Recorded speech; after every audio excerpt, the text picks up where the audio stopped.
The Trump administration is proposing a sweeping overhaul of how the federal government awards billions of dollars in research grants, giving political appointees a much larger role in funding decisions. The administration argues these changes are necessary to stop what they call a woke agenda.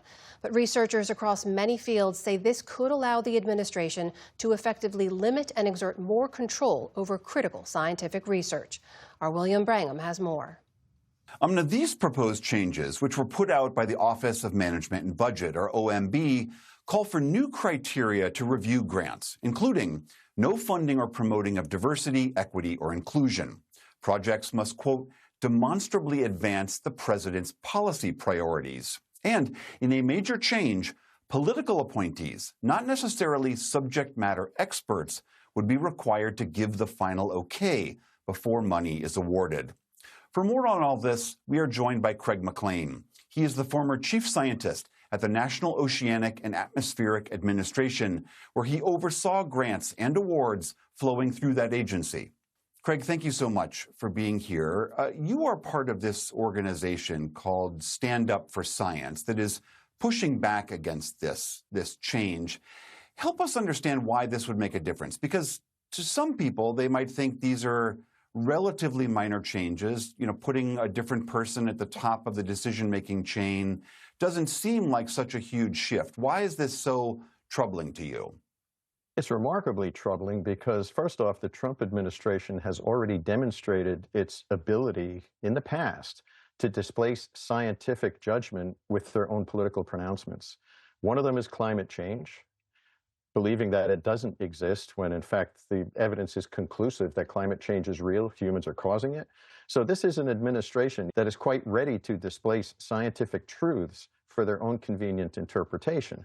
And that's remarkably damaging to the integrity of the United States, to the safety of our people, and to the value of science itself. I mean, OMB, in putting out their statements about this, they told us today that this, to them, is about eliminating waste, fraud, and abuse, trying to stop woke funding projects. And they argue on some level that this is the prerogative of any administration to stress the kinds of research they want and de-emphasize others. What do you make about that argument? Publicly elected officials have always stated their preference for where the science enterprise might focus, and they state that preference by the annual appropriation, the money that Congress passes and then hands over to the federal agencies, and those federal agencies are populated with merit-driven individuals who then make the judgments as to what should be awarded where. And we also have seen the use of peer review panels where non-federal individuals, scientists, come in and evaluate proposals and then make selections.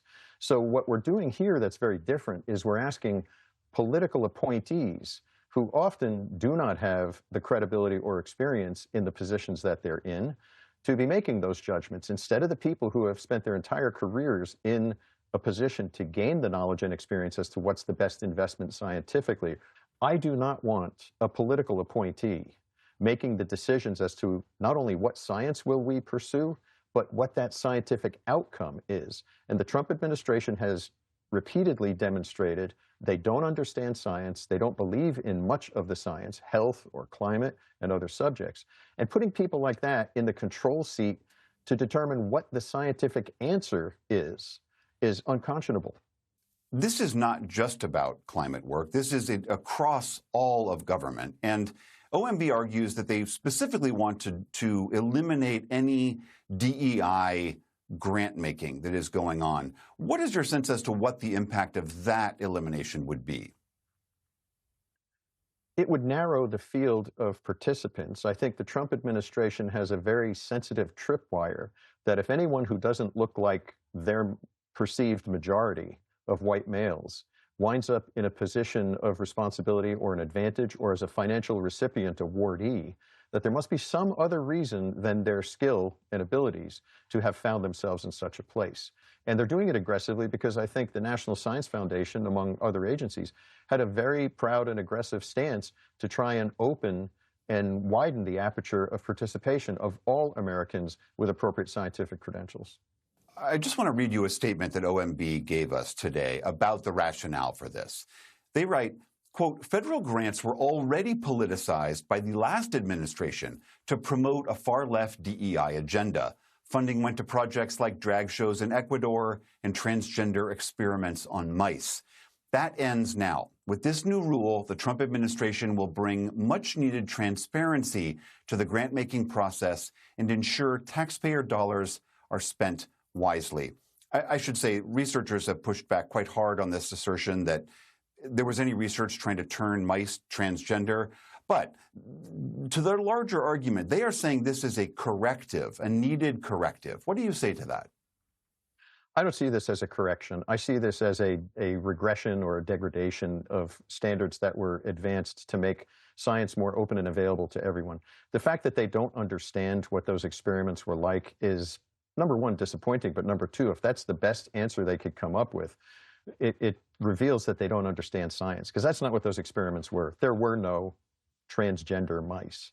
I would have been much more inspired to hear OMB talk about things like trying to economize in the regulatory burden on the scientific and academic community and the likes of that. But they have missed that opportunity, and they rely on their political talking points. All right, that is Craig McLean, the former Chief Science Officer at NOAA. Thank you so much for being here. Thank you very much for having me.